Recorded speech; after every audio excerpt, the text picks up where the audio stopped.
Why? There's no camera on the back. Oh, it's because you're. Oh, I got you. Tell me when it's good. Huh? Okay, look. Oh, hi guys. Up there. There.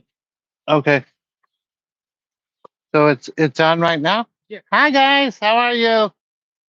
Eric Leigh-Pink here with YouTube Live.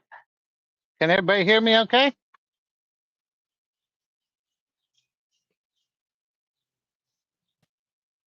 Hi.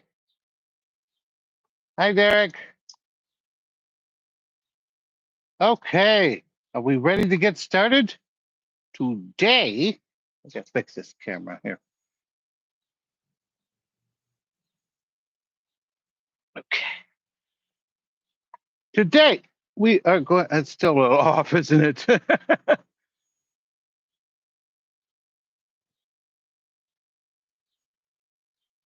Nah, you guys are just going to have to look at me a little bit backwards. We are going to connect you to the spiritual realm. How to connect to the spiritual realm. That's the key. That's what I want to share with you. It's been 12 years. 12 years of me predicting the world, predicting events, Kashmir War, Ukraine War, all of these different circumstances we have predicted again and again. And every single day I have the same process, I have the same thing, and I want to share it with the world. I want to share it with you. Okay? There are 4 basic steps to connecting to the spiritual realm. These 4 steps allow you to connect and link to that spiritual realm. That's what class number 1 is. So let's begin. How do you do it? How does this operate? How exactly am I predicting the world? Okay. Step 1. Step 1. Good morning, everybody. Step 1 goes like this. It's in every religion that ever existed. 40 days, 40 nights, 40 days, 40 nights, Jesus Christ. John the Baptist had the Jordan River. Prince Siddhartha had the tree. All of these titans. Moses, burning bush on a mountain. The prophet, reciting in his cave. All of these different figures had the same exact thing in common. They connected to the land. They attached themselves to the land. Giving yourself this space out here, it allows you and it fuels everything that is coming through. So, on a daily basis, with step 1, I come out here. I usually start with some breathing exercises. Get the breathing up, down, through your nose, up through your mouth. And while I'm doing this, I'm listening, hearing the trees, hearing the birds, feeling the grass, feeling the heat, the wind, all of these things connecting to the land. Once you have this understanding of connecting to the land, once you feel that energy, you can hear the birds, then you focus. You focus specifically on one task. Maybe it's a tree, maybe it's the ocean. For today's example, I want to share with you the tree. Just like Prince Siddhartha, the Buddha. You sit under the tree and you feel it. What does the tree feel like? What does the leaves feel like? You know, the ground underneath you. All of these elements connect yourself. Now, is anything spiritual going to happen in this moment? Probably not. What you're doing is you're charging everything. You're plugging yourself in. Someone once told me, oh, what's that noise? Someone once told me that the best the best example is the creator, right? You're trying to connect to the creator. You're trying to connect with your God. And where would that be? He would be creating. He would be out here in nature, building and constructing and making things better. So connecting to the land is essential. And all that is really required in step one is just spending your time in nature, specifically in a place where there's very few buildings, very few people, and just listen in silence. You just listen. That's the other message you're giving the universe. I want to listen to what you have to say. Okay? So it could be the intention. Oh, the sound's not coming through, guys? Is that true?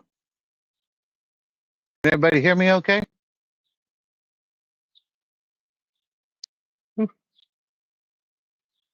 It's cracking.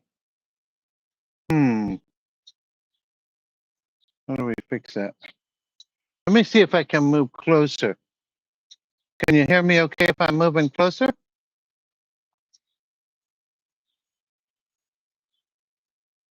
Static. Why would there be static? Everybody know how to fix that? uh, we can try and plug in the mic.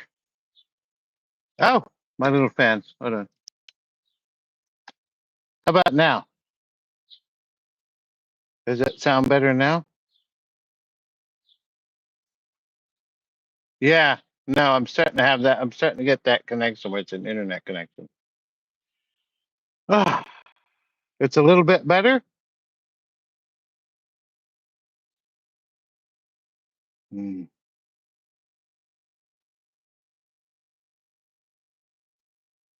Is it a sound problem or are we having a problem with just the connection entirely?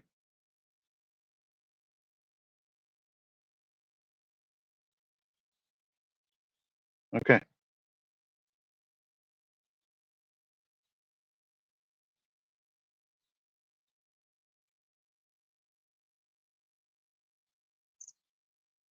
Yeah, the video is great, but we keep having this problem with the sound. I got to figure it out. It came up in the readings too. Okay. It's just a sound problem. Hmm. I can understand what you're saying, no worries. But we can try and plug in the mic. What do you guys think? How bad is it? No worries. Okay. Let's just go ahead and move forward. I'll speak very loudly and see how it goes. I'm sorry about this, guys. So step one is connecting to the land. Step one, if we can't hear me, guys, let me know because I definitely want you to hear me. Connect to the land. The best example I have for you is if you connect to the land, you connect to the universe.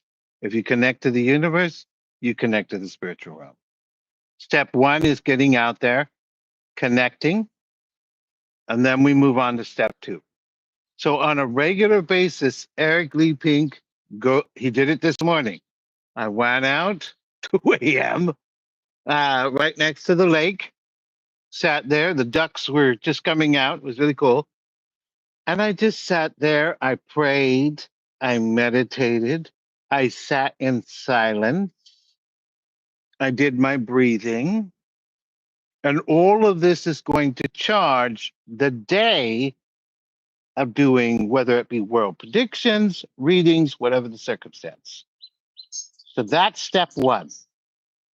Now, in faith, you see images where, okay, Jesus is doing 40 days and 40 nights in the desert. Right? call it this. Maybe I'm just too comfortable. But for me, it's just more about doing it on a routine basis every single day. Okay? Step one, connect to the land. Step two, as you move into step two, it's all about clearing the mind. Very Prince Siddhartha. There's two different versions here. The first version is Prince Siddhartha, is the Buddha, where we want to plant our feet or sit in a lotus position. We're going to breathe through our nose and then out through our mouth. Through our nose and out through our mouth. And we're going to spend all of our time just focused on this breathing. It's the only thing we're focused on. I like to give it a color. I like to say, okay, let's say blue. And I'm watching blue air go into my nose, down to my lungs, and then out again. That's one way to do it. And what it's doing for you is it's clearing your mind. It's making it to where the only focal point you have is the breathing. And keep in mind, in step one, the focus was hearing everything, listening to everything, absorbing everything. But in doing that, you're removing thoughts about your past, thoughts about your future. You're only focused on the now. So step one, we focus on the now. Step two, we're now clearing our mind through breathing techniques. But breathing techniques is an Eastern version of clearing one's mind. There is actually a different version, and it's called scrying. You've seen it on the many movies we watch, all the different movies, right? Where we have the crystal ball and we're staring into it. It's the same thing. We're just clearing the mind. So that is step two, where we spend our time really for a good half an hour to an hour in a state of meditation. The best way to meditate, again, is out here. It's out here that you're able to kind of, again, have both connect to the land and yet clear your mind. Okay? So in both cases, we're pulling at the spiritual realm. We're pulling at that energy and saying, okay, give me this spiritual energy. We move into step three. And in step three, you need a tool. You need something to kind of focus all that energy in. And there's so many different tools. I mean, you have things like this here, different rocks and stuff of this caliber. For me, of course, it's what you see on the blog, the hematite sphere. The scrying tool, used very much like the crystal ball, where you just stare into it, gaze into it. This is a more complicated version, so we'll talk about that in a different class. But what I want to show you, just to kind of explain how it all operates, is an image that say we are doing tarot. And we want to know how. How does this operate? Here is an image of the tower. This is one of the many tarot cards that pop up. What's the first thing that comes to mind if I were to flip this card doing a tarot reading? You guys tell me. What do you think it means? Thoughts? Talk to me, guys. Look at the image. You have an eyeball, you have the tower, you have these people falling out of the tower, all of this. Change. Yes. Change. Structure. Yes. Very good. Everything is coming down. Yep. A sudden change. Chaos. Perhaps chaos. Yes. So here is the tower. It's a part of Acadian tarot. It's one of the major cards. And if you look at the image, there's a couple of things we need to discuss. You see that eye at the top. That's one. You see these people falling out. That's two. The tower itself is building is three. This particular card doesn't have the number, but there's a number attached to it. A visceral change is what the card represents. Maybe you lost your house in a mortgage. Maybe your marriage is over. Right? These changes were our lives, and I picked that because it's happening to me right now, right? My father passed away. I had to move to Chicago. All of that happened at once. And that's the tower falling. But the tower has multiple interpretations. The people falling out of the tower could also represent freedom. So on one end, you have the tower representing everything's falling apart. On another end, you have a representation of freedom. You also have an image where the economics might be falling apart. Can't really see that in that particular image, but it's in other tarot cards. But then there's the part with the eye on top. What do you think the eye would represent symbolically? If change is the subject, what does the eye represent? Exposure. Okay, very close. Exposure is definitely part of it. Talk to me, guys. What else could it represent? Awareness. Very good. Perfect. Right? This here, the eye and the lightning that surrounds it, is sort of a representation of, let's say you've been married for 20 years and then you found out, oh my God, you had an affair. Like that's the eye, the awareness of a circumstances that will change all things. Because once you know that they had an affair, well, it's over. We're done.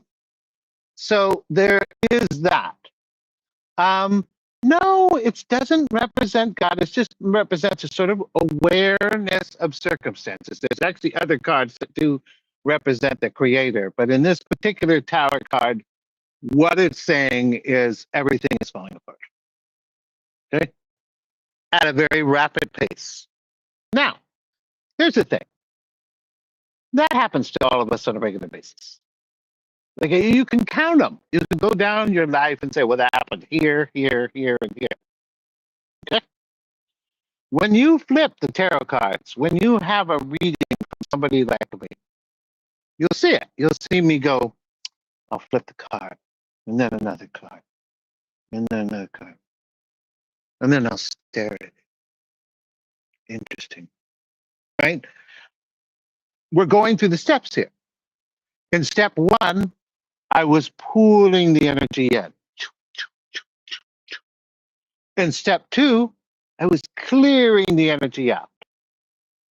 In step three, we place this card down. That is a norm. That is, hey guys, that happens to us on a regular basis. But this is where the spirits come in. Because now they're going to give me, I'm going to pull that energy out and I'm going to say, okay, what does this represent for you? What does it represent for you? The example I always give people is we were doing a reading. I gave a reading and the card came out and I looked at him and I said, okay, Spirit, tell me, give it to me. And the vision came through very rapidly saying, it showed hammers and nails. Bing, bing, bing, bing, bing. Hammers and nails. Bing, bing, bing, bing, bing. And all of a sudden, I'm like, what's going on here? And what it dawned on me is they were actually using the tower as a representation of construction. That the construction of this person's house was not going well, and they're going to have to redo the whole thing. Like, that's the message. That's all they had to say. But they used the card as a sort of symbolism, as if they were floating above you, and they're reading the tarot cards. Oh, I know what that one means. Tell them about this, Eric. Right? And so that connection then links me to the information. Okay? That's step 3, where we're using a tool, but by this time, you've already cleared your mind. So when you go into it, you should be able to gather that information, pull that information, right? Step 4 is uniquely different in the sense of it's all about intent. Let's go over this because I get a lot of controversy on this. How many of you heard of The Secret, which isn't much of a secret if we all know about it? Has anybody ever heard of that concept? Or the law of attraction? That's another one that's used. Who has heard about this concept? Are we familiar with it? There's a couple of people that talk about the law of attraction, yeah, but he is one. Neville, yeah, that's true. Has anybody else heard of The Secret or any of this stuff where what you think you can attract? Okay, so let's talk about this. I heard a psychic and he's telling me, he says, well, I'm attracting a new car. I'm going to get a new car. It's going to be red. It's going to be perfect. And he's using visualization to get his new vehicle. And the whole time I'm thinking to myself, I don't know about that one. Here's how the law of attraction operates from Eric Leigh-Pink's position. It has to be in the state of the Tao. If you want things to be attracted to you, it has to cycle like the Tao. And when I say that, I'm referring to yin and yang. It has to go in a circle. Put it in a circle, you can have your law of attraction. So let me give you this example. The world predictions. What was the last? Kashmir War. We'll use that one. Here is the universe. I'm out there meditating. I'm sitting there in contemplation. At that particular time, I was actually under a tree. And I'm meditating, and then the vision comes. Eric, the Kashmir War prediction that you made several years ago is about to happen. And then I asked the question, when? And they said 5/7. So it was with a date, stepping on the 6th.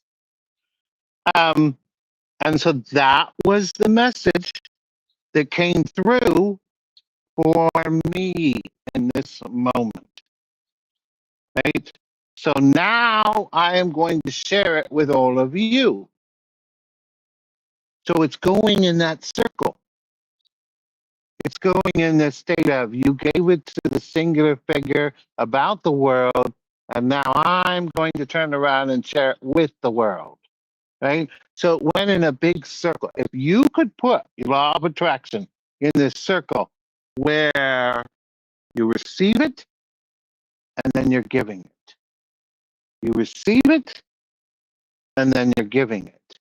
Then yes, the law of attraction will work. I mean, it not only works, but I can go to the spiritual realm, connect in, and just flat out say, show me Putin. Like that's a law of attraction in the sense of I'm asking for the information, they're giving it to me. But under the circumstance that I am then going to share it to you, there would be no reason for the universe just to give it to me and that's it. Then that's the problem I have with the man with the car. Like, how is that circling to everybody else? How is your view, unless he's a taxi driver, but how is it circling to everybody else? How is that circle being created? That's where I debate the law of attraction. If you don't have this emotion, it doesn't always work. And so I tested it. The lavender, I don't have my lavender anymore, but I put the chi in the lavender that I used to have in all the videos. After I put the chi into the lavender, I then burn the lavender. And when I burn the lavender, there's almost an immediate prediction that comes out of it. And by chi, I mean spiritual energy, energy from me that you would use for healing, but also energy from the spirits themselves. So again, here is a plant. We're putting the energy in it, and then the circle begins. Then we're going to cut it up, burn it, and then it comes full circle back to me. This is how the law of attraction works. Now, let's get to the base of how does it work? How do you do it? As you're falling asleep at the end of the night or at the beginning of the morning, what you want to do is be that little kid on Family Guy. What's his name? Stewie. It's Stewie, right? Where he's just always like, ma, ma, ma, ma, ma. And it's like, what? What do you want? That's what you're doing. You're putting one specific intent out there. But last night, the intent that I gave, the message that I put out there was clarity. Was to make sure this would go well. And out of the gate, they predicted, you're going to have some technical issues, Eric. So there's a sense of that clarity came through. I was actually very nervous because I thought, are we going to even be able to do this? What do you mean I'm going to have technical problems? So that clarity must come through for us to then have that moment. That's the intent I'm putting out there. Clarity, bring me clarity, bring me clarity. And then it arrives, right? And that's how the law of attraction works. I might go to sleep at night and say, okay, explain this about this person's life, or show me Putin. Show me the next one coming up as I'm trying to rapidly get the earthquake coming.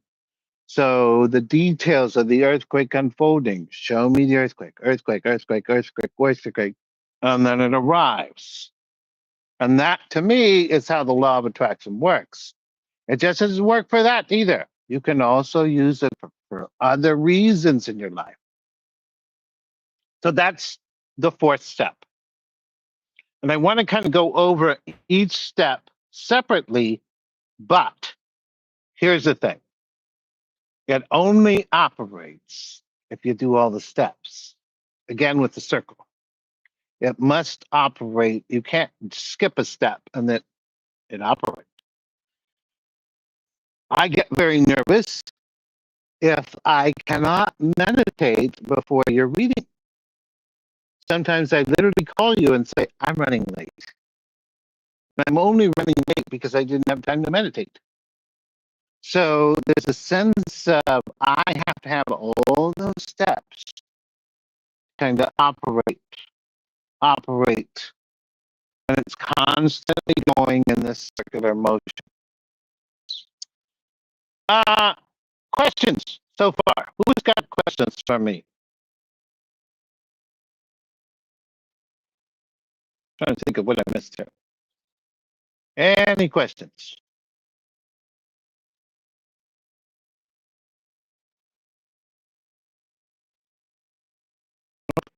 Oh, that was easy.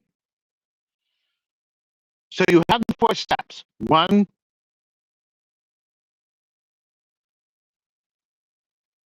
law of attraction manifesting.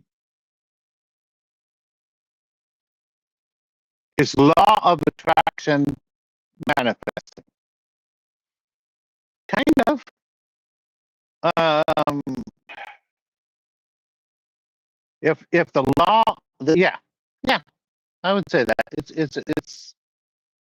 an energy. Let's actually go back to I skipped something. The law of attraction.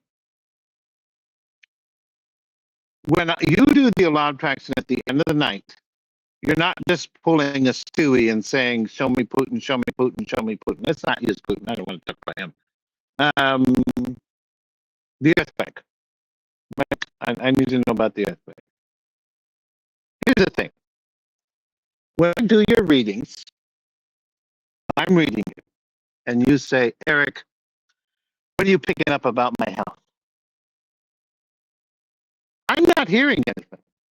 What happens next is it's like a mist that comes at me, and it hits me. And so, for instance, maybe you're having a shoulder problem, right? And I mean, it hurts. My shoulder will hurt. I'll know where it hurts. I'll know, like, oh, did you bend it backwards? I don't think it's broken, but it's, So if you break something, I'm feeling it. Just for a second, I feel like, oh, my leg, right? It's a feeling, it's a tone, it's a mood, and then I read it. I say, okay, you're going to break your leg. Something's wrong with your leg. And as time passes, doing this over and over and over and over again, I've been able to get it down to details to where, oh, it's going to be in your knee, you're going to do this, and this, right? So when you do the law of attraction at the end of the night, the fourth step, feeling is essential. You have to feel it. So going back to that guy with the car, he has to feel it. He has to feel what would it be like to drive his car? How would I feel? I would feel relaxed. I would enjoy driving my ride. Putting all those feelings out, those emotions, that's the language. Saying English that says, I want a car, I want a car, I want a car. Maybe because the tone is still there, but it's all about presenting an emotional state to them, almost like a request, almost like, oh, give me this thing. Okay. And then you're going to pull it in. That's how the law of attraction would kind of operate. I think the other piece is with the law of attraction is just focus on one or two things. Don't give some huge. I think there's another really well-known seer psychic, KR, where she always tells you to make a list of three things. And you just focus on those three things. You make it a whole big thing, a whole big mantra. When I do world predictions about leaders, whether it be Netanyahu, Putin, or something like that, I have one of those uh, rock salt things that I put up with that as if to kind of say, hey, I'm not jumping for joy to look at this, but I really do need to know for the world predictions sake. And it's a symbolic gesture that allows me to kind of, again, push that intent of this is what I want. Give it to me. Okay? Cindy asks, how to handle having a hard time meditating? Yes, that's a good question. I love that question, Cindy. Here's the thing. When you meditate,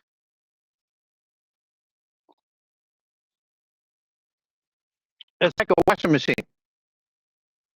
What's going to happen is you're going to be sitting there, you're going to be meditating, breathing in through your nose, out through your mouth, in through your nose, out through your mouth. And all of a sudden, you'll have like a million thoughts. It'll be like the washing machine is on spin cycle. Like, oh, should I change my laundry today? Wash these clothes anyway. No, maybe these. Like your mind just starts beep, beep, beep, beep, beep, beep, beep, beep. Okay, they call it the wild monkeys bothering you. You just push through that. That's normal. It's a normal process. Don't try it. Just keep moving forward. Keep moving forward. Because just like the washer machine, it's going to go on a spin cycle, and then it's going to slow down and stop. So there's a sense of you just keep doing the breathing. Okay, I'm thinking about my washer. I'm thinking about I have to mow the lawn. Put that away. Let's get back to my breathing. Let's get back to my breathing. I can honestly say at the beginning, it would take me an hour and a half to meditate before I can do a reading. Now, 15 minutes, 20 minutes, and I'm good. So it's more about practice makes perfect. Cindy, I think that's the key, is you just keep practicing. The other piece with meditation is you always want to try and do it outside. I don't think you get much energy or pulling much energy in unless you're out in nature. Now, for those of you that might live in a city, then bring the nature inside the house. You know what I mean? Get some plants, just bring it inside. You'll see a lot of seers and psychics have water fountains in there on the background. Like all of this is sort of designed to pull that energy in.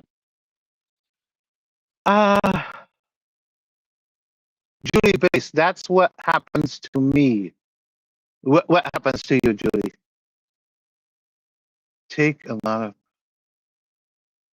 Does it take a lot of practice to connect to the spiritual realm?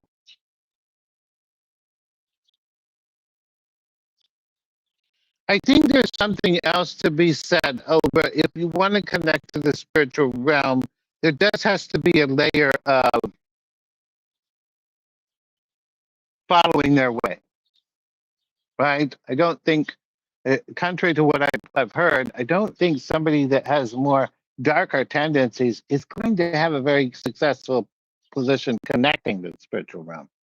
There does seem to be a need for us to be morally sound, patient, calm, humble, for this to kind of flow through correctly. So that's what I would also add, is it's not necessarily about practice as it is about aligning yourself to them, if that makes sense. I think one of the things that people point out all the time is, I'm not hearing anything. I'm not hearing anything from the spiritual realm. And the reality is they're not like us. They don't need to talk all the time. So there's a sense of that information too, where just kind of be calm with it. Let me look at this. Step 1, connect to the earth, meditate. Clear your mind. Instrument, step 4, law of attraction. Yeah. So those are the steps. Those are, oh, look at the butterfly. Oh, you're beautiful. Those are the steps that you would need to just connect. There's 2 other steps that we're going to talk about where 1, flow. We need flow. Okay, if you ever notice a lot of religions, dancing, moving, kind of popping up and down. That's another step we'll talk about in another class. And then the second one is what I just said. Is a sort of, let's pick a religion here. Well, let's pick 2 different religions. Let's say the Virgin Mary. We're paying respect to the Virgin Mary. Grace, kindness, giving, love. You have to emulate that. You have to be that, right? To serve that particular individual. But then if you shift tides to, say, Durga, the goddess Durga, that's a completely different element. That's one of righteousness. That's one of attacking anything that's dark, standing for what is right, and be willing to draw a sword to do it. So, I mean, she represents a force that always wants to defeat darkness and is actually known for defeating the undefeatable. So there are 2 different elements, but to gain the connection with them, right, is to represent them well. Thoughts, questions. These are the 4 steps. But I think for Mr. 123, 121, I'm sorry. It's not just about the steps. It really is the process, the circle. Keep doing the circle. Keep doing the circle. Keep doing the circle, and then you start to receive messages. Let's talk about messages and visions. Clairaudience, clairvoyance, oracle, empathic. Okay, you're going to get one, not all of them at once. So let's go through them. The clairvoyance is the most common. It's the vision. It's you meditating and having a vision. Okay. And what I want to tell you, when that happens, when you have a vision, don't expect them to give you the keys of life here. Right? Not to pick on Cindy there, but she had an experience lately where the lights turned on. Right? And all they were saying is yes, yes. That's it. There's not going to be any huge gigantic messages coming in the beginning. That comes later. So understand that. Don't put too much weight on whatever vision you're having. It might just be a simple yes, no, don't do that, yes, do that. Okay? Clairaudience is a voice. It literally sounds like you're hearing something in a can. And I'll never forget, one of the predictions I wrote was like, oh, the president will be Baton. And I'm like, who is Baton? You know, but they meant Biden. You know, but I couldn't quite hear it. So there is that echoing kind of voice that comes through. That's clairaudience.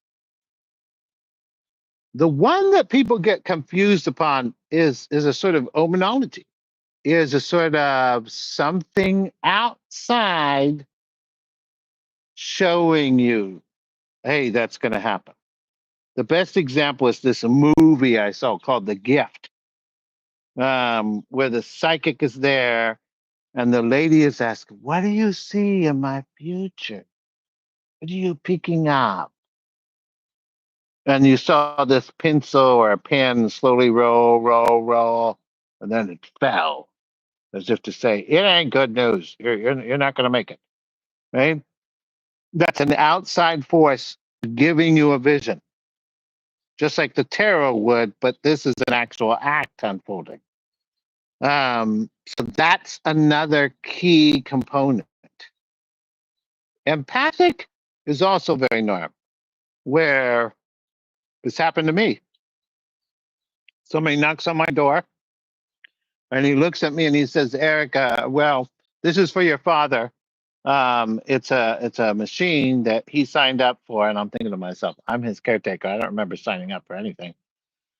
And he hands it to me. And the minute he handed it to me, I immediately felt, you're a liar. Ooh, you are lying, lying, lying, lying. Now, for Eric Leigh-Pink, I have multiple versions of this. So on one end, I'm picking it up. And on the other end, I'm getting the clairaudience from the spirits that are saying, this guy's a liar. He's trying to trick you. So needless to say, I handed him back his box and told him to leave. But that would be an image of empathic, a feeling. It's a gut feel, again, with the feeling. I feel this. And that there is, again, that energy that pulls. Now, for some of you out there asking the question, wait a second, how do I know if it's not my imagination or not? Like maybe I just imagined that. Write it down. Write down the times that you did that happened. I mean, literally put it pen to paper and see if it matches. Is it imagination or isn't it? Eric Leigh-Pink did that when he was younger, and I was able to separate the two. Right? I was able to say, okay, this is my imagination and this is a prediction. And you can separate it by the thought, right? Because if it's your thoughts, it's like a flowing river. It's like, oh, did I do my laundry? Where does laundry soap come from? I should get more soap, right? Like it flows. But if you get a message from the spiritual realm, it's almost like, what? Where'd that come from? It's just like out of thin air. Like what? That just popped in my head. So it has a different tone. It's more like a splash. That's what I noticed. But I would write it down just to kind of slowly separate the two. Okay, questions. It takes a lot of practice. All those thoughts. Fabian asks if the state to connect to the spiritual realm. Fabian asks if the state to connect to the spiritual realm, like sleeping. I mean, I'm with my kids. We're just out and about. According to the kids, I fall into a trance. My head looks up, and then my hands shake. And they get very embarrassed by the whole thing. It lasts for a couple of minutes, and during that time, I'm falling into a vision. Right? Um, because I do this daily, every day, the same routine again and again. It never stops. It's the information constantly comes. That particular vision was we're expecting horrible fires in Texas and Arizona and that region there. So in the vision, I was looking around and everything was on fire, right? And then I came, and while I'm there, I'm trying to figure out where am I at? Where is this at? Is it what kind of animals are here? What's going on? Yeah, where am I? Because I only have a short time to figure this out. People always say, "Where, Eric?" Well, I don't know. I'm not looking around. I don't know where. And so we've learned how to look at what the land looks like, what does the building look like, what kind of animals are there, to kind of dictate where we're at. But this was clearly Texas and Arizona. And then I come out of the vision. So no, I don't think sleep is the way I would put it. But you wake up, or maybe you're falling asleep. There's this space, that little thin space where you're kind of asleep, you're kind of awake, it's sort of in between. I find that space there to be like let's ask as many questions as I can ask. There's something about this little thin space right before you wake up and sleep where, yeah, there seems to be a more amplified version of communicating with the spiritual realm. Another amplified version is water. Like I get a lot of messages if I'm in water or if I'm taking a shower or there's water moving. There seems to be something specific with that as well. When you feel something, do you feel goosebumps? No, not really. I've been doing this so long, it's just normal to me. I get what you're saying because it would be foreign, right? It would be something like, oh, what was that?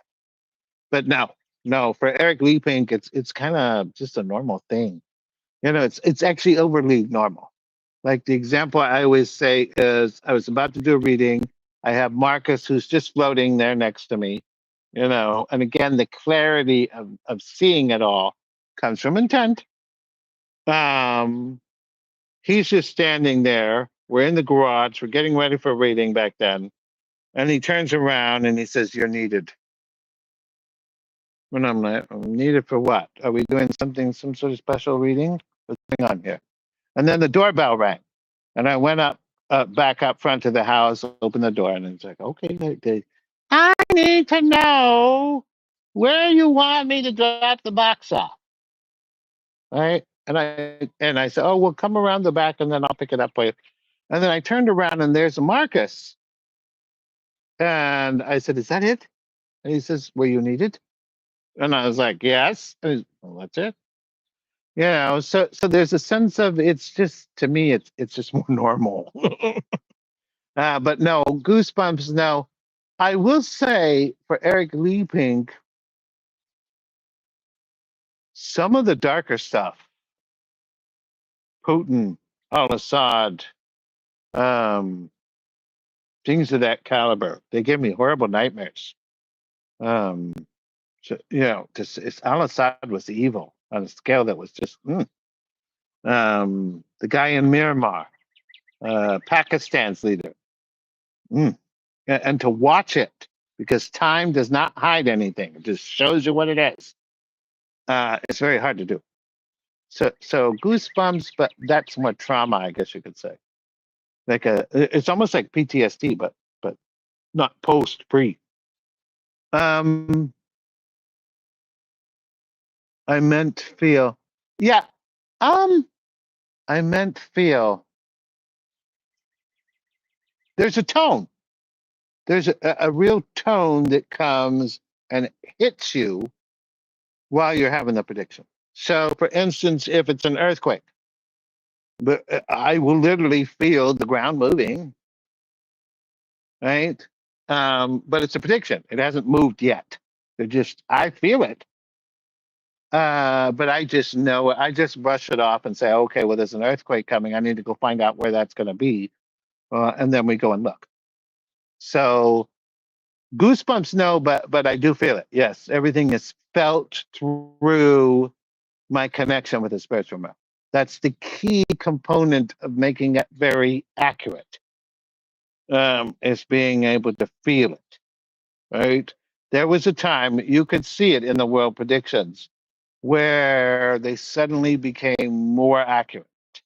I don't know if anybody noticed that, but there was this level up with the world predictions where it became more accurate. And that only came because the first half of me writing the world predictions, I never felt anything. I was just given the information. The second half, I started to feel it. Like Breonna Taylor, that prediction specifically, it broke me. It was just so much hate and so much rage, and it was coming at me, and I was consuming it, and it was just so dark. Um, so yeah, I mean, I consume it, then I let it go. Questions? Can it be like feelings? Yeah, most of it is. Most of what you pick up, Julie, when you're intuitive, is that's what it's called reading, because you're getting a feeling, you're getting a tone, you're getting a message, and you're trying to read it. You're trying to say, what does this mean? Where am I coming with that? But again, if you have a clear mind, if you have a clear feeling, then it comes through clear, right? So what was a good example? Yeah, this happened to me. Perfect example. I'm driving, and all of a sudden, and everything's fine, the road clear, everything, there's no cars in the road, it's early in the morning, and I feel it. I feel it. I'm like, I'm gonna hit something. I think I'm gonna hit something. And it's creating an utter panic because there's nothing in the road. I think it came later that day, probably in the afternoon, but I was driving and all of a sudden this car, like so close, like we almost hit each other. Um, but yeah, I was feeling what was coming. So yes, that's how it would operate. The key though is to kind of push that button, Julie. It says, okay, give me more. There's a new talent Eric Leigh-Pink has where I'm watching them write things down now. I said, well, when is this happening? July. Oh no, okay, that was easy. Now, that's something new that I don't even know what to call that. It's just sort of writing a vision of them writing the words. So as you center yourself, Julie, it goes from a spray of I'm feeling this, I'm feeling this, I'm feeling this, right? But you do the 4 steps, boom, boom, boom, boom, and then it becomes more like a spray where you're two, two, two, two, two, where it's more straight and direct, and you get the information. What about the voices? How do you differentiate clear voice from a spirit's voice that sounds like distractions? Great question. I love that question. Write it down. I have I have books on top of books on top of books. This book, this book. I carry this book around with me, and anytime they say anything at all, I write it down. And by writing it down, you're then confirming, is this my thoughts or is this a message? And the more you do that, the more you can kind of separate one from the other. Because, yeah, there have been times. I mean, you've seen it. You've seen my world predictions. I'm wrong sometimes. And those are probably my thoughts kind of interfering with the message. You know what I mean? So clarity is essential. But I think when you write it down and then once you can see confirmation, right? Like a couple of days ago, um, I woke up and I was tasting something. Like, what is this odd taste in my mouth? Um, and it tasted healthy and it tasted good. And then the next thing you know, my best friends are making me some seriously healthy meal at that night with kiwan and kale and things like that. I'm like, oh. But it tasted great. But still, that feeling in the morning kind of cemented what would be coming. Okay. What about the okay? So with the voices,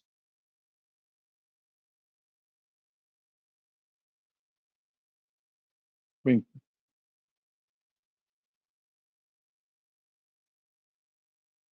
yeah.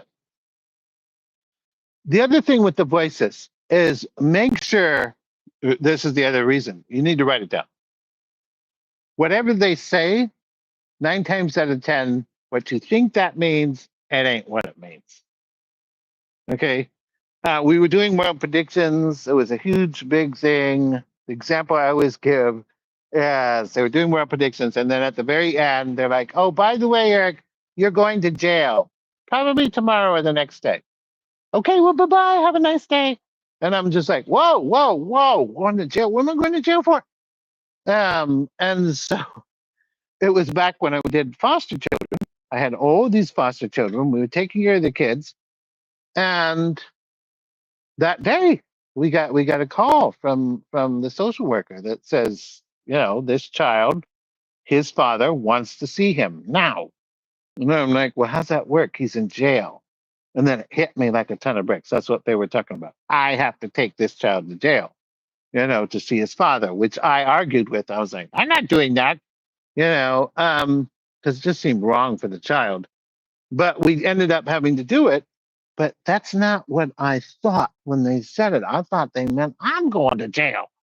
So there's a sense of making sure that whatever message you have, write it down and wait for it to happen before you start thinking silly things. Okay?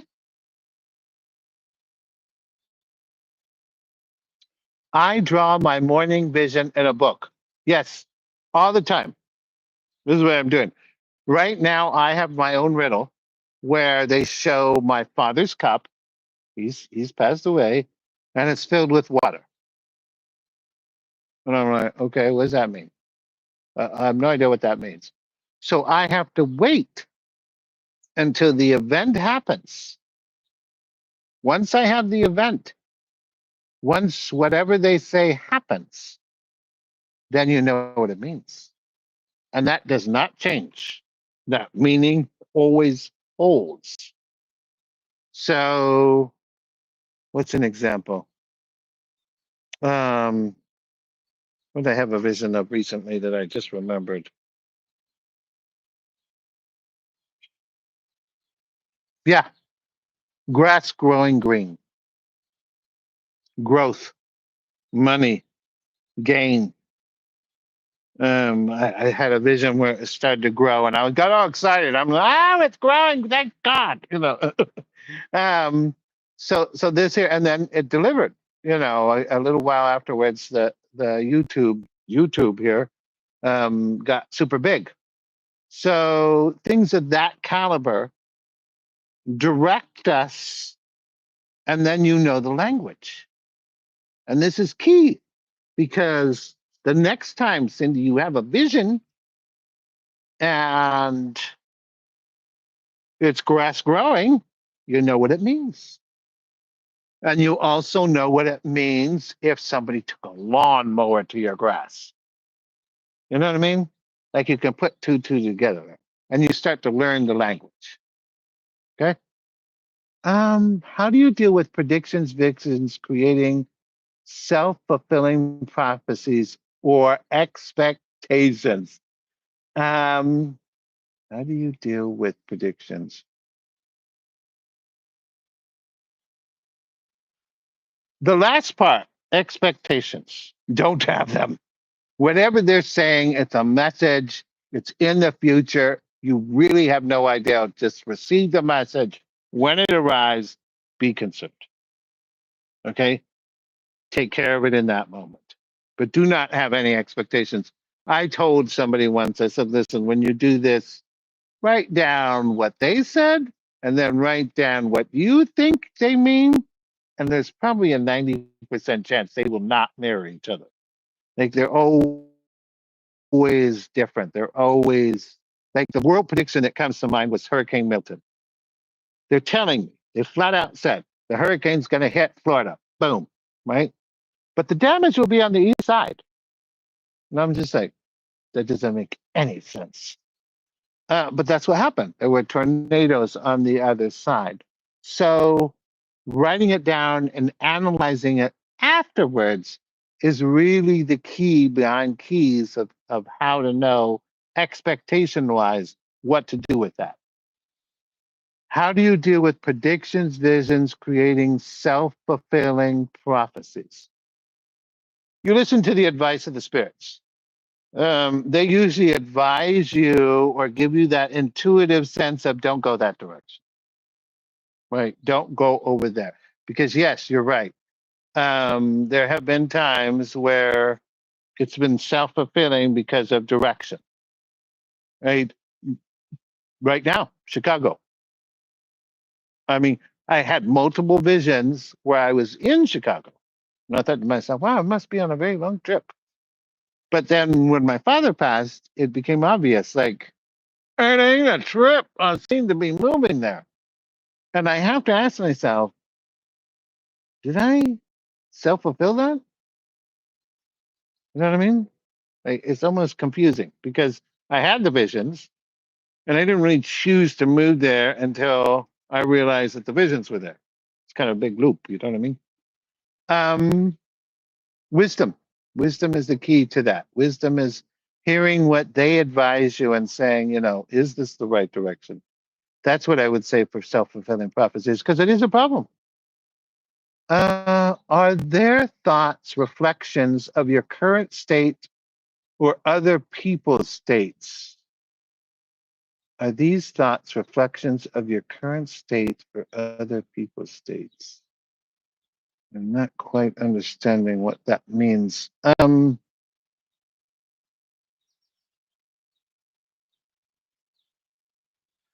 Are these thoughts reflections of your current state or other people's state? When I do a reading, one of the main reasons I do readings online now is so I can see your colors. Okay. These are your thoughts, these are your intents, but they're also your health, and they're emulating outward. So if you're very angry, I will pick it up. You might have a happy face, but I'll pick up, oh, this person's angry today. Oh, what's wrong with them? Um, I'll feel that. Is that what you mean, Fabian? It's a reflection of them, yes. So I hope I answered that correctly. Um,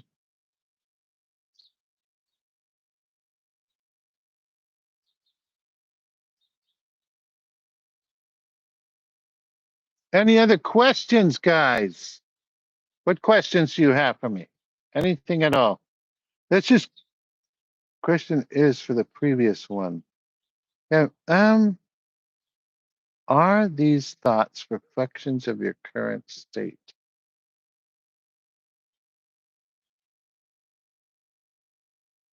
I'd have to say no. I have this thing where now that my ability is so heavy-handed, where I have to rub my fingers and remind me I need to be in the now and not tomorrow, because my mind endlessly shifts to like what's coming tomorrow, what's happening over there, what's happening over there. So no, I think there's two separate states. If anything, it makes my life very confusing in the now because I always missing things, losing things because my head's out there. I hope that answers it. What about remote viewing? Yeah, here's the thing about remote viewing. I just want to put that this one's cool. Space and time. They're of the same coin. I don't know how to explain it any other way. Like space and time seem to be of the same. Like time is based on this notion that our universe, our cosmos, is growing bigger, and as long as it continues to get bigger, time continues, right? So just like I can look through time and predict what this leader's doing or that leader's doing or what war is coming next, the same is true for space. So remote viewing is very much the same caliber of precognition where you're predicting time, right? They're of the same coin. So if you could do remote viewing, you should also be able to predict time. They're really kind of the same thing. So with remote viewing, that's what I do. Like we're sort of skipping through into the future. I think it was, well, Hurricane Milton last year, where we're above the planet in some very unique space, remote viewing. We're looking down. I can see it's Florida and sort of predict where it's going. It's kind of hard to do because you're seeing the real storm. You know what I mean? It's like, okay, get out of the way so I can see the land. Um, so that would be an example of remote viewing. But I think the key with remote viewing is an understanding that you can do both. That they're the same coin. So uh, does that answer it, Tamara? Did you have any specific question about remote viewing? Yeah.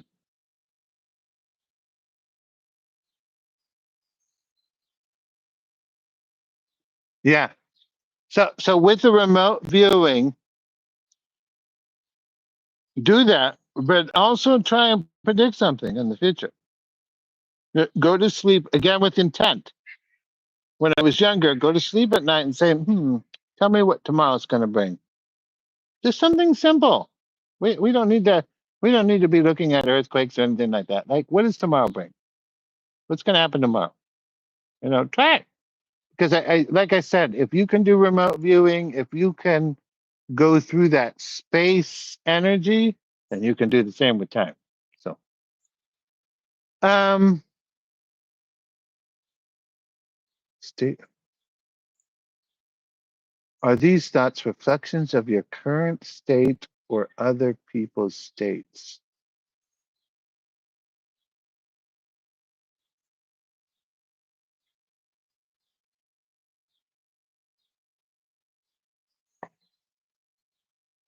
Trying to understand what you're saying, Fabian.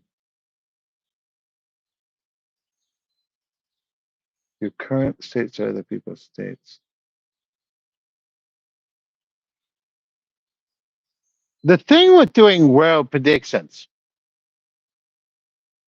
that is in many ways a flaw is I feel the energy of everyone as a whole. Fear is dominating this moment across the world. Fear, fear, fear, fear, fear. You can feel it. I can feel that tone, right? And I know it's leading to terrorism. I just could see it and I can smell it. More of a question of when, but we're still stuck on July. That's the state of other people in this moment. But it'll change. It always changes. So, and that helps me do world predictions, right? That's the way I would answer it. Can I use lucid dreaming for predictions? Absolutely. Of course you can. I have had, we don't do them anymore, but if you go to, when did Ukraine war start? But there's this Dali-like prediction that talks about three horsemen and they're trampling over the world. One of them is a joker, the other one's death, and the third one was a Roman.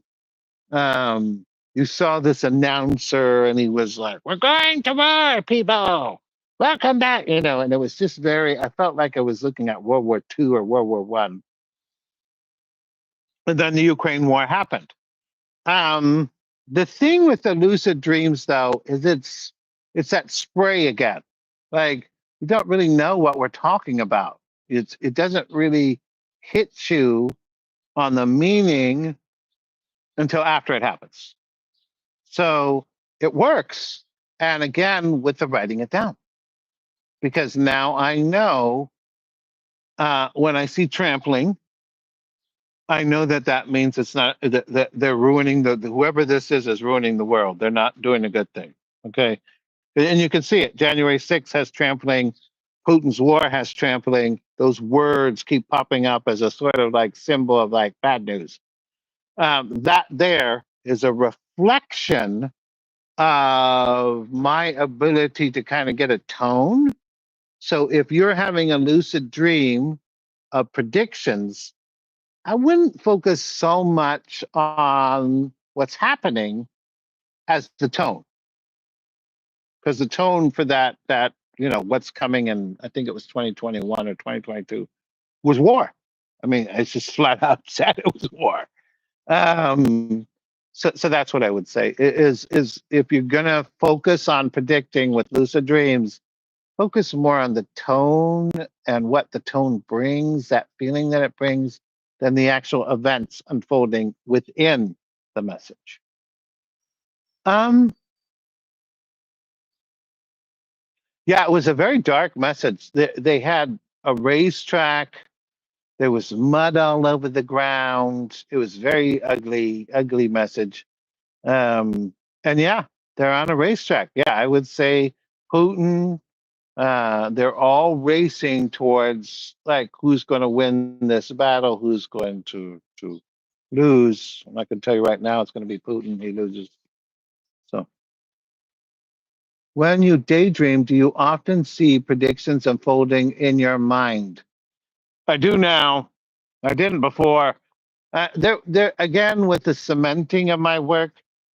It was a daily chore every 3 o'clock in the morning to pick up this sphere here, the ball that you see. The real ball looks like a cannonball, huh? See, it's already starting just by me picking it up. Uh, um, but I would take the sphere in the middle of the night. There would be burning lavender, sage, myrrh, cinnamon, cloves, the lavender with my chi. It would burn, call the spirits, and then I would stare into the sphere and receive scrying, as it's called, um, predictions, world predictions.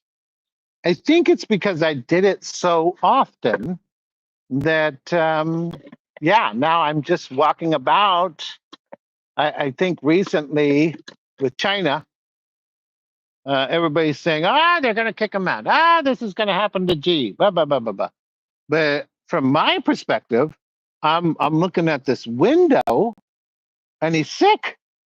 Like there's something wrong with the man's health. So they're looking at the future, saying we need a new leader. You know, you're not going to make it right.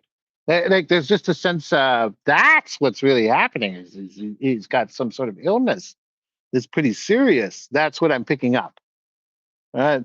So that would be an example where it's kind of a daydream, but not a daydream. I have received many messages when I'm out and about. One of the main things Eric Leigh-Pink never tries to do is drive. I'm always trying to be the passenger, and I tell people don't drive. 7 different accidents, people. 7, all because of these spirits always tucking. Um. So yeah, no daydreaming. I don't know if it's called daydreaming, but yeah, I have a lot of visions during the day. Most of the visions for the day, though, are more directed towards other people, not necessarily the world.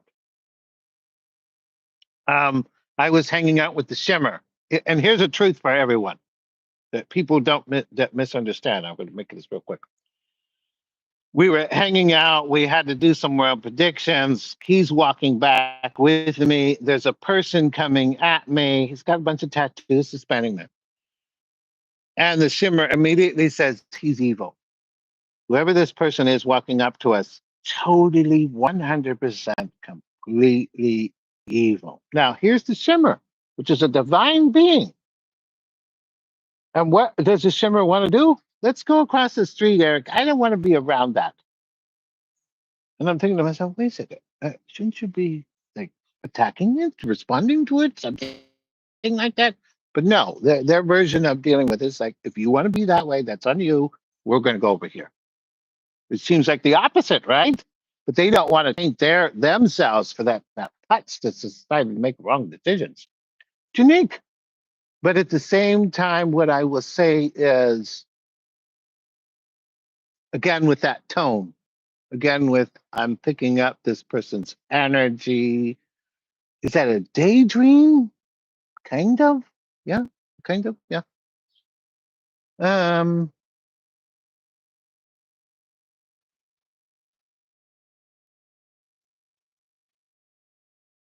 Space, is that what's happening now? Is what's happening now? G? Are we talking about G? Yeah. It's an FYI. The US president, he's there too. So I don't know why we all, I'm not trying to not. Seriously, why do we keep hiring AARP? I mean, all of us. China, the United States, it's like, can't we find a younger leader? I'm just saying. Yeah, we're expecting that. We're expecting a moment in the future. Now we're talking about the future. We're expecting Trump to get sick. He goes to the hospital. It had something to do with blood pumping. So that could be a stroke or that could be heart. I don't really know. It just showed the blood pumping. G is more sicker. G of China, you get the impression he has something like cancer or something. He's not the only one. Putin's sick too. Putin is more of a mental kind of condition. He's got something wrong with his head for obvious reasons. Um, but yeah, a lot of our leaders, Modi is supposed to get some sort of lung thing. So right now in this year, you see this repetition of airplane falling, airplane falling, airplane falling, airplane falling. I think the repetition coming within the near future is sickness from our leaders. So. Okay, we're leaning away from the teaching and moving that. Do you have any questions on? We're moving into questions about. Okay, is there any other questions about the teaching? I love to talk about the future. We can talk about the future until we're blue in the face. But does anybody have any more questions about how to connect to the spiritual realm before we start talking too much about the future? Okay. If you have questions, let me know. AI, where does AI go? Or I could talk about forever with this. I don't think we're getting it. I really don't, because here's with AI. It's a logical entity.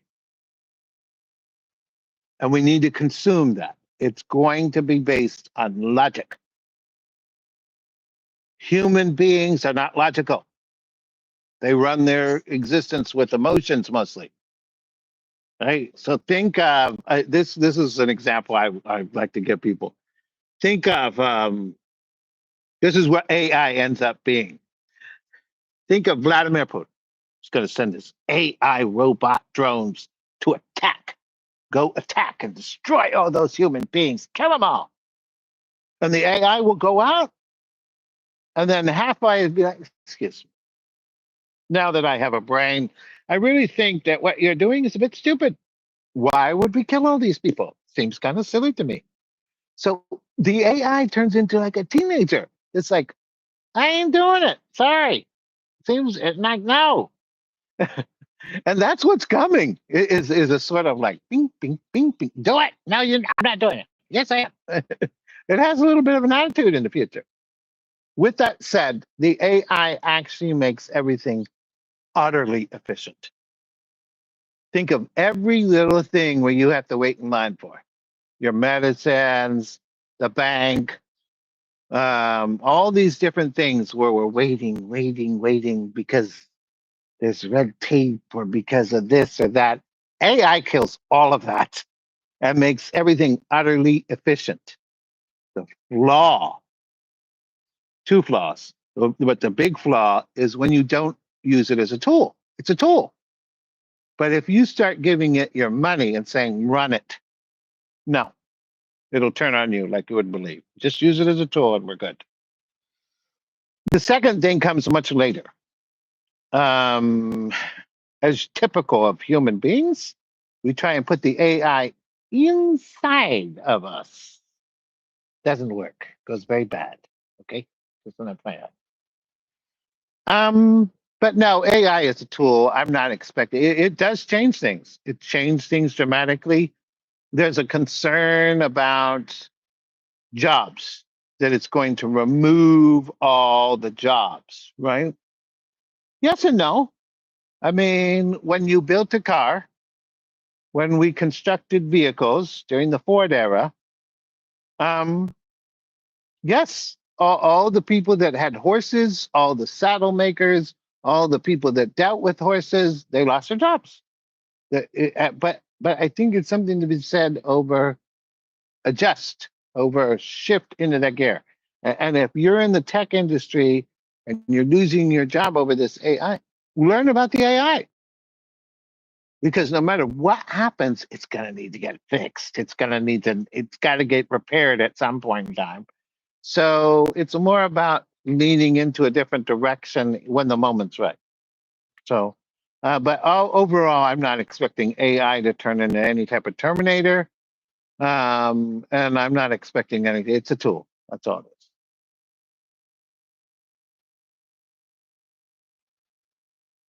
Not only can it refuse you, it has an attitude. It's different in the future. Like when you talk to Siri, it's like, okay, hey Siri, tell me the weather, right? Well, imagine Siri then turning and saying, why do you need to know this right now?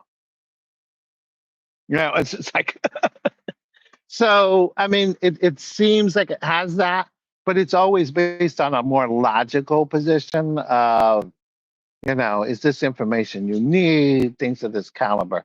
I think the other thing is they do make it sound like eventually there seems to be only one AI or one system. Right now we have multiple ones, but somebody, and I think it's that Anivia guy, but somebody makes the mega AI. It gets put on the moon to where it kind of separates itself from us. That's another thing, is they do kind of set it up to where if it tried to take over the world, well, it's on the moon, so it can't do it. You know what I mean? Like they do set it up to where there's boundaries here. So,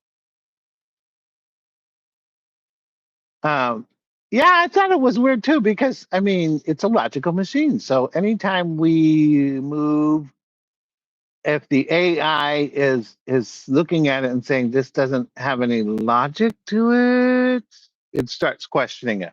So, but this is when the AI clearly has a much bigger brain. One of the things though, like efficiency, like one of the things, one of the predictions that exists right now is, let's say we're knocking on the door and we know this guy's a killer, right? But we need his DNA sample. Okay. And now we have to wait. He's going to be free to do whatever he wants for the next month while we wait for the DNA sample. Yeah, no. He gets stuck with the needle at the door.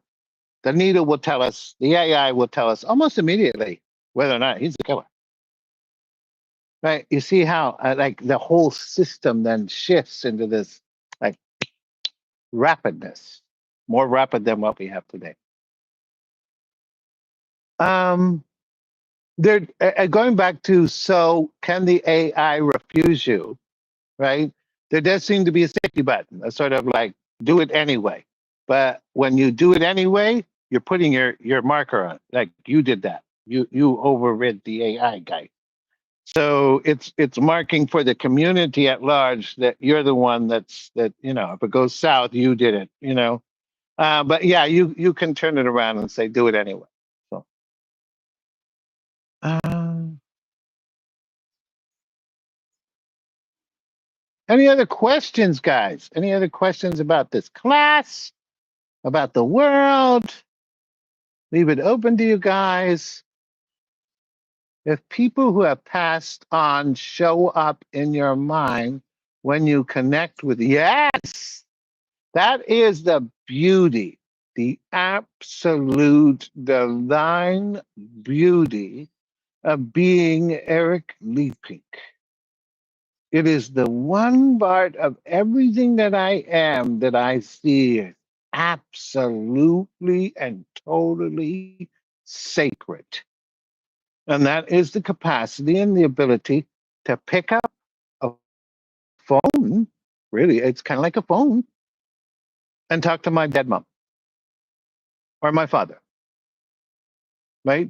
My link to the spiritual realm allows me unfeathered access to any of my deceased relatives. And I've come to know now that they're gone, especially my two parents, that's a gift. I mean, it's just the gift. I feel bad because nobody else, well, there's others, but to be able to do that, and they set it up so eloquently because they're using the red phone. And this phone is used for emergencies with our world predictions. Like the red phone is this, it's Clairaudience. It's literally I'm like I'm on a phone talking to somebody. But it was always used as a very quick note to say, Eric, you're focused on Ukraine, focus on the Gulf. Eric, the weather's going to make storms really bad. You might want to focus back on India, right? They're just little cues that they would give us from the heavens and say, hey, maybe you guys should switch gears. You know, almost like a navigation tool. But then after my parents passed away, they said, Eric, go ahead and use the phone for you. Tuck, tuck, tuck, tuck. And your mom wants to call you. And I'm just like, what? Like yeah, of course you can borrow it. You know, it was such a gift. It was beyond a gift to be able to communicate with my loved ones when I had COVID. I know it sounds super weird, but when I had COVID, my deceased kitty cat, Fritzy, um, hung out with me. So that's one of the most sacred parts of who I am is to be able to do that and not really. I don't want to say I'm not mourning. I am, but there's no darkness. I know exactly where my mom is. I know exactly what she's doing, and everything's fine with that. I'm good with that. But there are these moments for me where, like my kids, they might get me upset or something. And she was always there to say, calm down, Eric. Just let it go, Eric. Calm down. And I don't have that anymore. And that there is the morning part for Eric Leaping. Okay. Um, how can you manifest fast? You can't. That's not the way it operates. There's no manifesting fast. Manifestation is very specific in the sense of it grows like grass. It's not. I can't. I've never ran across a situation where it manifests any faster. Not only that, but people have gotten readings where they're like, "I need this to happen. I've been praying for this. When is it happening?" The spirits are always like, "Will you please give us some time? This is not happening overnight." So no, when it comes to manifesting, it really does work slowly. But here's the thing: it's like my talent, right? It stacks itself. So like if the grass is growing, it just continues to grow. You know what I mean? So manifestation gives you that, yes, but it also expands it as well. So I think it sounds silly, but I think the fact that manifestation moves at a slower rate is better. It becomes more stable. So Do you have to do some closing method after you're done with your predictions? Oh, I totally missed that, Monica. Shame on me. Or Marcella, I'm sorry. Marcella. Um, yeah, step one. Oh, I did it again, didn't I? Step one, where you're out in nature, right? And you're connected to nature. That's the beginning and the end, right? Because you're going out there and you're dumping it all too. You're like you just watch Putin, you just watch Netanyahu. Oh, that's another one. Um, and so you're kind of frazzled and you're angry, and I can't believe they're making these stupid decisions. And so when I go out in nature, I release all that. It's like a shower. It's like, whew, okay, we're done with that. Let's start over. Reset button. So it's not just you gathering the energy from the spiritual, from the land, and all of this energy. You're actually dumping it too. You're actually getting rid of it, like saying, "Okay, I don't want. I you gave me Putin here, Putin. You can have him back now, right? Until the next time." So it's a twofer. I'm so glad you brought that up because I would have totally missed sharing that. That while you're out there, you're releasing all that energy as well. Now, if you should be a seer and a vision is bothering you, it's plaguing you, it's vexing you, these are the moments where you should be burning sage or Palo Santo or um, frankincense to sort of represent and shift what you want to give, what you want to do, right? So that we can kind of clear out that energy. Do not hold on to energy. Whatever you do, don't hold it. You're not supposed to do that. You just keep letting it flow through. Okay? Hope that made sense. Your gift is amazing. Thank you. Um,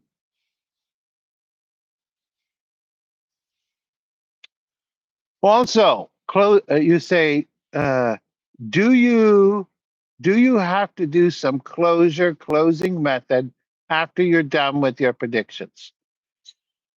Stepping away from the predictions, right? To me, the world predictions are like mail I receive from the heavens, right? It's like, oh, here's the mail today. Oh, this doesn't look good. Oh, goodness. Um, but at the end of the night, it's actually at the beginning of the day, probably around 2 or 3 in the morning. It's always around 3 in the morning. I just sit with the shimmer, with the angels, and I say thank you. I give gratitude. I go down the list. Thank you for doing this. Thank you for doing that. Thank you for this. Thank you for this. Thank you for that. Thank you. And then we kind of present what I'd like to do.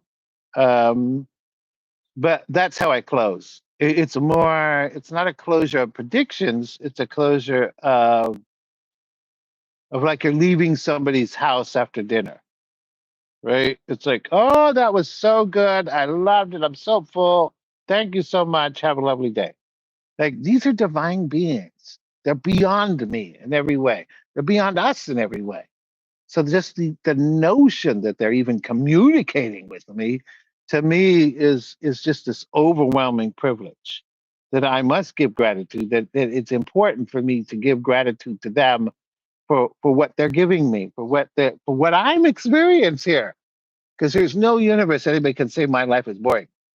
You know what I mean? Like it's just this awesome experience I'm having. So I definitely spend a lot of time.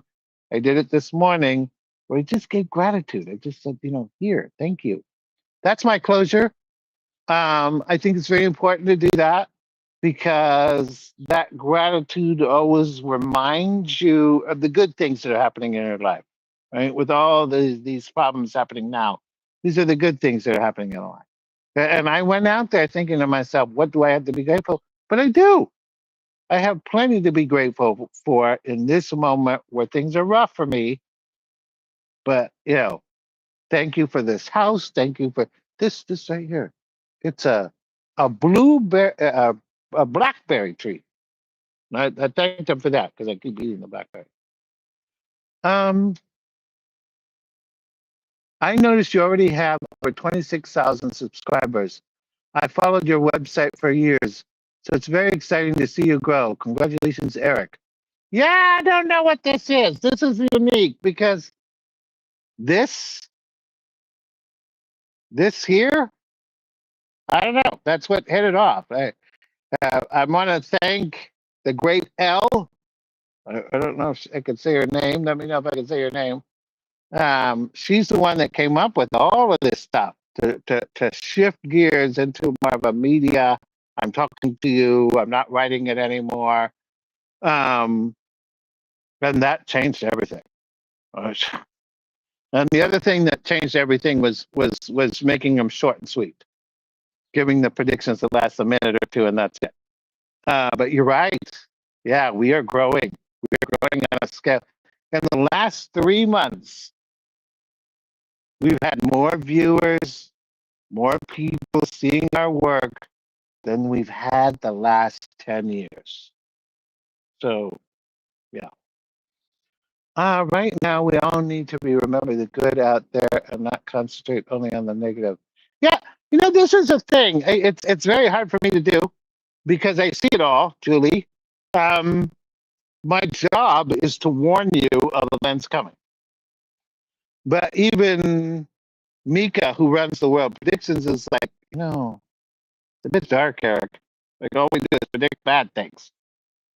Yeah, so we're actually working on that piece. We're actually gonna kind of step back from this notion of why do we tend to get bad news here?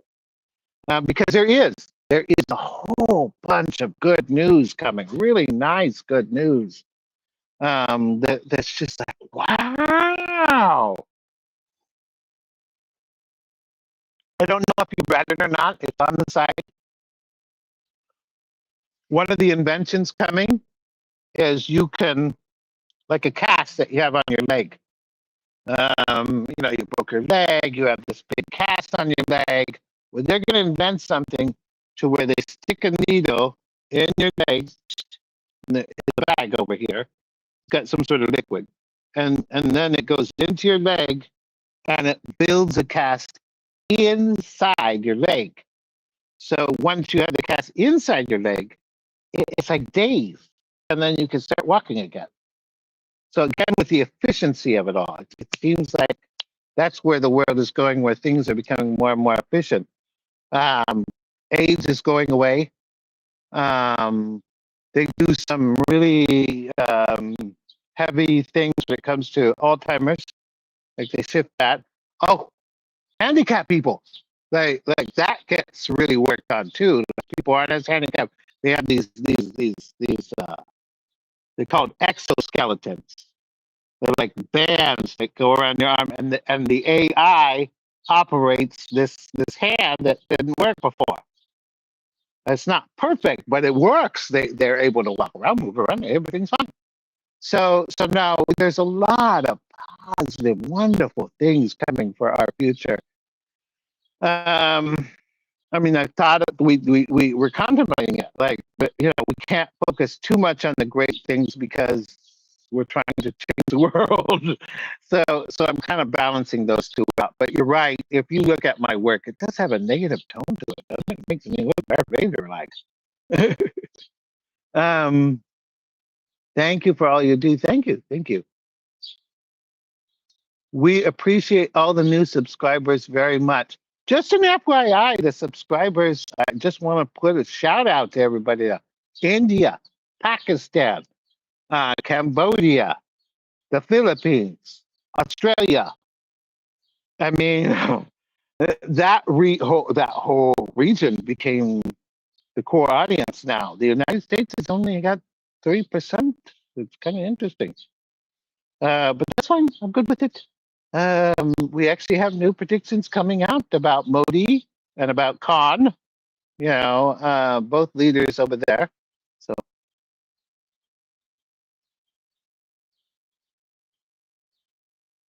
thank you for reading. Yes. Oh, thank you, Cindy.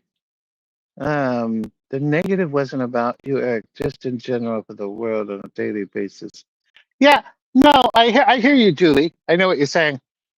I don't see it that way. I really want to cement this to everybody.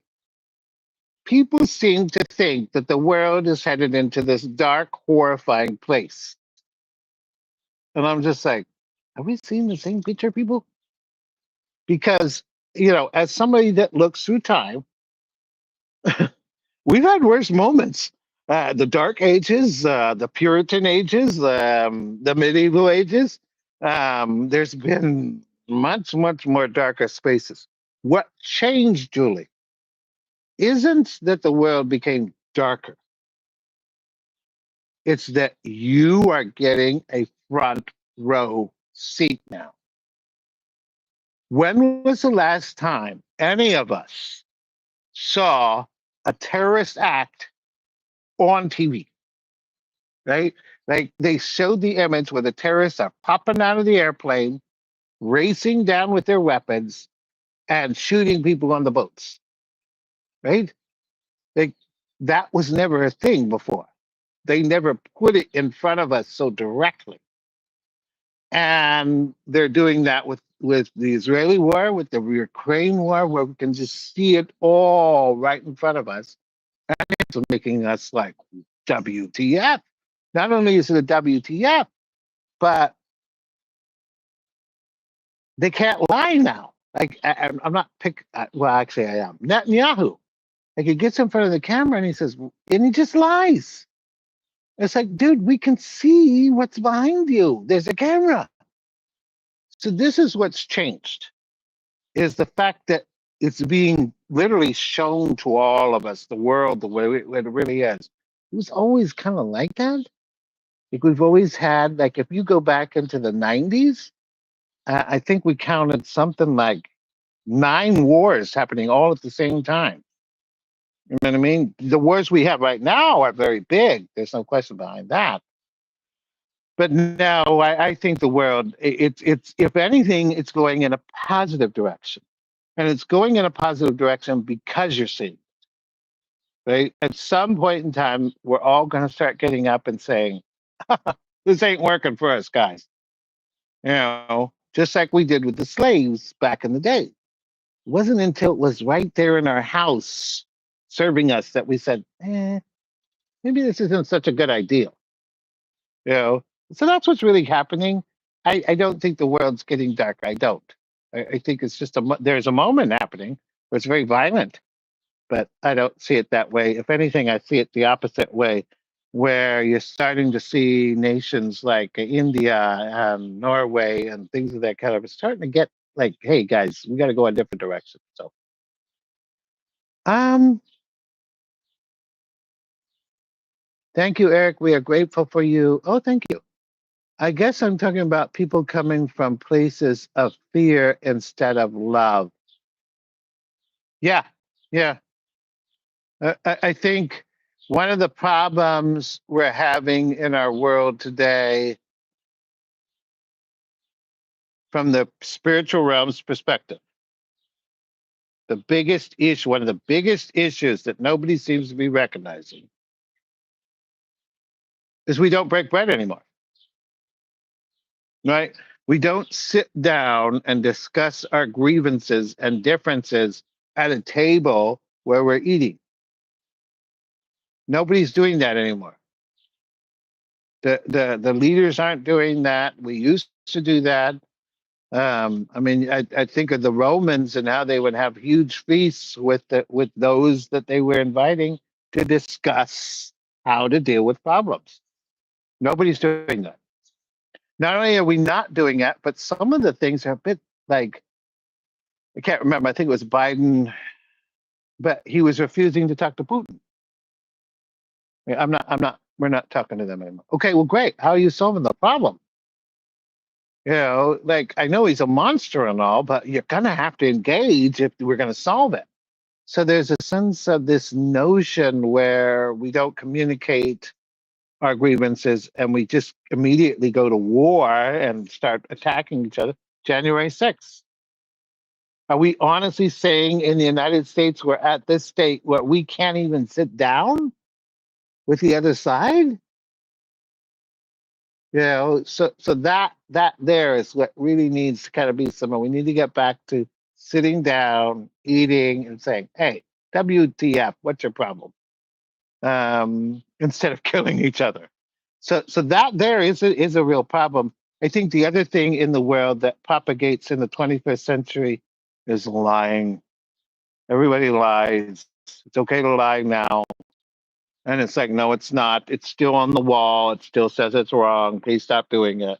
And yet, like, and it's the standard, right? People say, well, how do you know if they're going to lie, Eric? Like, I'm like, no, that's not what it's about. There are people on the news right now where we have proof that guy lied, that guy lied, that guy lied. They're still working there. Why? We should be let go of just for that being violating our trust. So, but yeah, you're right, Julie. I would agree that there are these issues in our world currently where it just seems super dark. But my counter is this: look at the family. Look at the core family of the world. That got better, right? We don't have slaves at our tables anymore. We now have social workers, school people to help our kids, pediatrics. All these things only happened in the last couple of 100 years. So the core, the family core, we improved that piece, right? It's the world that seems like Mad Max or something. But that's because nobody's really running it. That comes later. We'll talk about it another day. Um, for every despair we see in the world, there is always hope and love that will spread their wings and fly. I always remind myself, again, with the great grass growing, right? Like you have Hitler or something like that. But look at Germany now. Germany's a lot better. There's a sense of over time things get fixed. Over time things get better. And I hold to that. Yeah.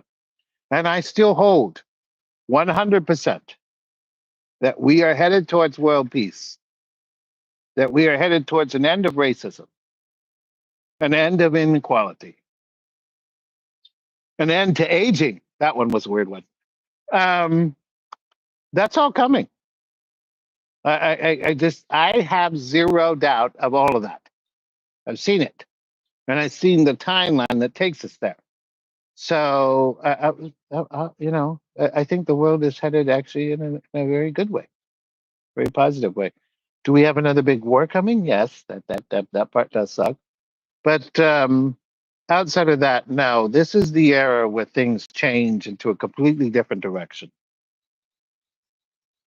Okay. I think that's any other questions, guys. I kind of went off the rails there. I was supposed to do a class, and then we started talking about the world predictions, but that's fine. That's my job. Any other questions? Anything else out there? Does anybody want to know about the world? What's going on?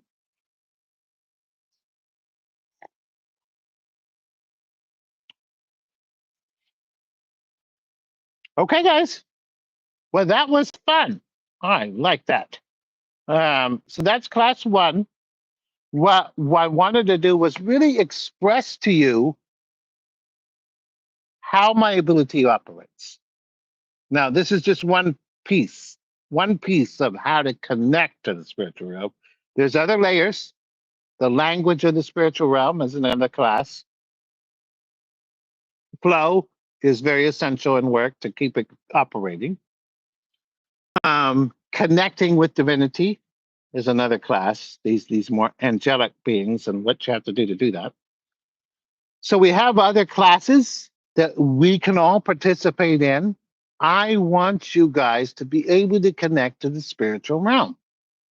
I want that manual. Like it took me, how old am I? 50? It took me, I don't know, 30 years to figure out how to get where I'm at. And in the next life, I'd like it to take like 5. Okay.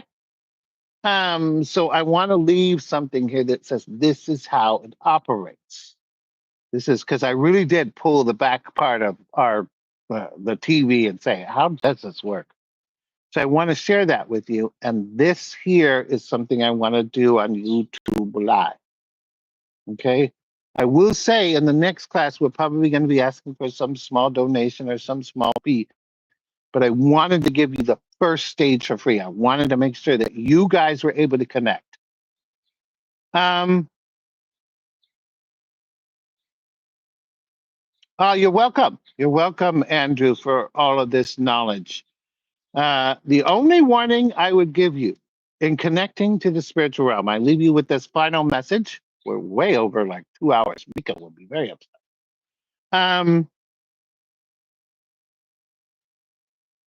Connecting to the spiritual realm does have its flaw. Its flaw is, and I'm just giving you this warning,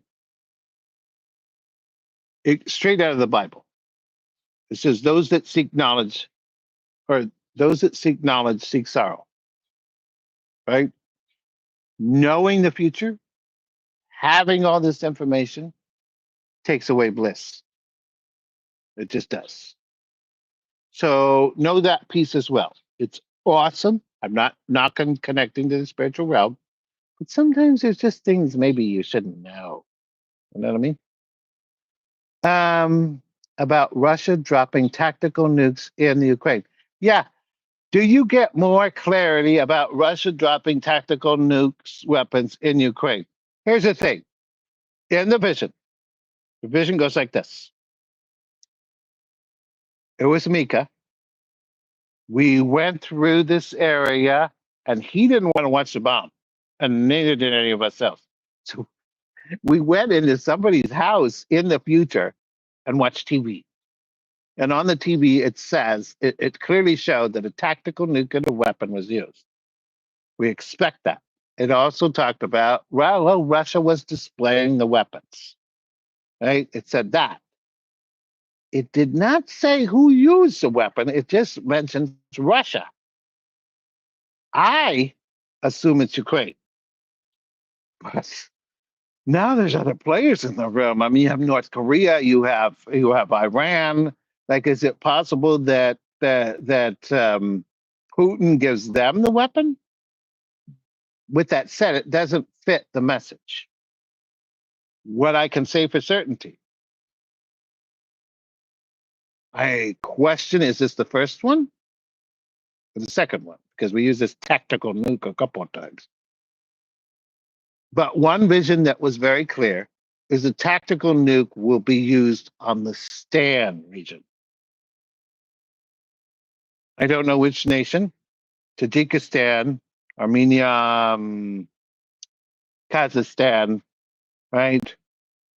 But a terrorist really smacks Russia. I mean, really does horrible, horrifying damage. Some sort of bomb goes off in Russia. The terrorists in the Stan region set up. And the rage comes back as fine.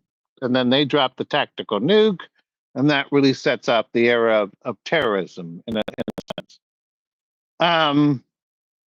But we are still expecting something in Ukraine. I have not gotten those details yet. No, I haven't got those details yet. We're waiting for time to catch up here. The first thing that comes out of Russia specifically will be some sort of event that comes like the Cuban Missile Crisis, where somebody's blocking ships, or we're not allowing ships, or we stop the ships, and Putin's having a rage fest over how dare you stop my ships. And it really takes it to a scale of like, we look like we're going to World War III, but then everybody pulls back. So, thank you, Eric. Have a good Sunday. Thank you. Did you get me okay? Thank you so much for your amazing gift. Okay. Anything else, guys? Sure. Yeah.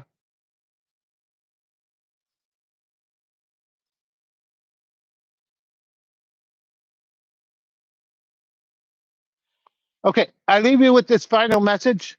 Someone asked on the internet, and you hear me say it, prepare for war. Prepare for war. And And India, prepare for war. When the Kashmir War, I said prepare for war. Prepare for war when it comes to the United States and Iran. That's still coming, guys. Still coming. We're going to be attacked by terrorists. I'm just saying. But how do you prepare? Right? What are we doing? And here's how you prepare. You throw a block party. I'm not joking. You get your neighbors together and you have yourself one big party and you discuss, hey guys, how are we going to do this? How are we going to make sure we're all protecting each other? You make sure that your own community is solidified because what comes when it comes to war is the radicals, is the people that whose side are you on? Whose side are you on? Right? And your answer should be my neighbors. We had a party, we're all together, go away. Like solidify your own space to make sure it is secure and ready to go, and the neighbors around you have your back. And then you don't have to really worry about what's happening on the larger scale of the world. That's their recommendation. It comes directly from them. It says refocus on your own little communities and let the world at large know, say we're not participating in your mess. So that's how you would prepare. And then finally is a message from divinity, from the queen. You've already read it, I'm sure. And it's joy. Joy. All that hate, all that pain, all that suffering happening in the world, you need to counter it with joy. Like if you just went out there today and baked your neighbor an apple pie and took the dog of your other neighbor for a walk and spent some time doing some charity, bringing joy, it spreads. Just like the hate spreads, just like the violence spreads. So does joy. So put it out there. Go do something that's just absolutely unconditionally joyful for another person. And do it for a stranger. But joy is the counter. Bring joy to the table, and all that darkness kind of fades. That's what she would say. Well, thank you very much. I look forward to doing more classes with you. I look forward to the expansion of our predictions. We are actually going to probably open up TikTok now, since YouTube's definitely ticking off. And as always, we have one mission here, and it is to alter the timeline of tomorrow. Sharing these world predictions, especially the ones that have happened on the videos, especially, you share those. We give them to the world. And then when a storm or a hurricane or an earthquake comes, they've seen I can do the world prediction. They've seen it's accurate. So when we put those messages out there, we can make a difference. We can warn people to leave the terrain, go in a different direction. Right? That's the key. Think about it. Lives could be saved. And that is my objective. That is where I'm going. I am so determined to have it now. It's not funny. Because when I first started this, I thought this was totally unrealistic. We're not going to be able to do. Why are you crazy?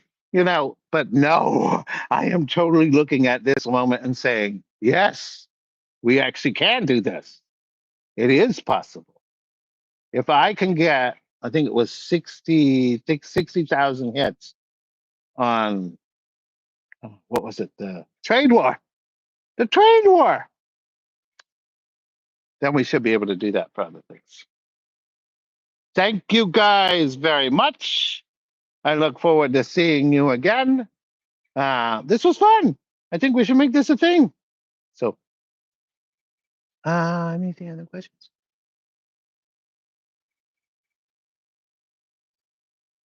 Take care. Yeah. Bye bye, guys.